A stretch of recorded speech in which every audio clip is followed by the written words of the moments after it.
कहवा से अइलै नौआ, कहवा से अइलै बभना मुड़न के बेरिया।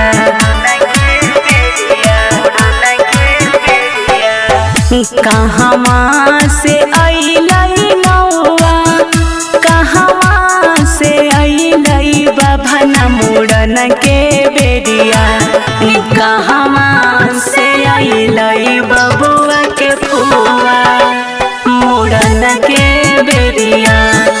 कहवा से अइलै बबुआ के मौसी मुड़न के बेरिया। भागलपुर से लौआ अइले, देवघर से अइले बभना मुड़न के बेरिया। मुंगेर से अइले बबुआ के फुआ मुड़न के बेरिया। बेलहर से अइले बहुआ के फुआ मुड़न के बेरिया।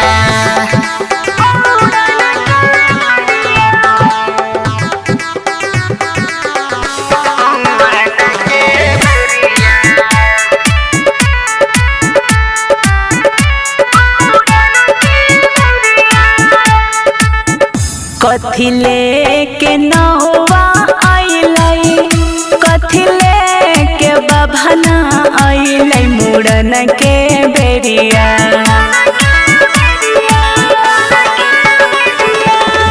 कथी लेके नौआ अइलै, कथी लेके बभना अइलै मुड़न के बेरिया।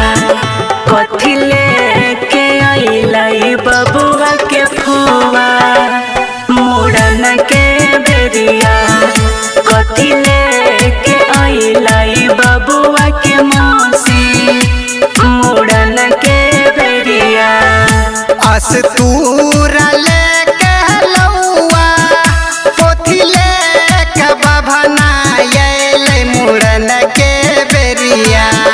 चैन लेके अइलै बहुआ के फुआ मुड़न के बेरिया। चैन लेके अइलै बहुआ के मौसी मुड़न के बेरिया।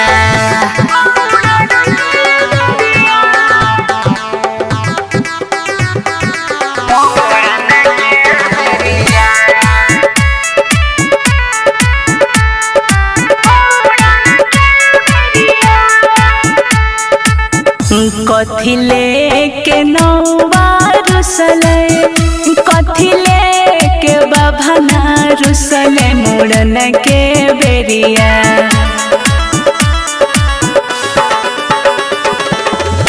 कथी लेके नौआ रुसलै, कथी लेके बभना रुसलै मुड़न के बेरिया। कथी लेके रुसलै बबुआ के फुआ मुड़न के बेरिया। कथी लेके रुसलै बबुआ के मौसी मुड़न के बेरिया। धोती लेके लौआ रुसलै, दक्षिणाल रुसलै बभना मुड़न के बेरिया। नथिया रुसलै बहुआ के फुआ मुड़न के बेरिया। झुमका रुसलै बहुआ के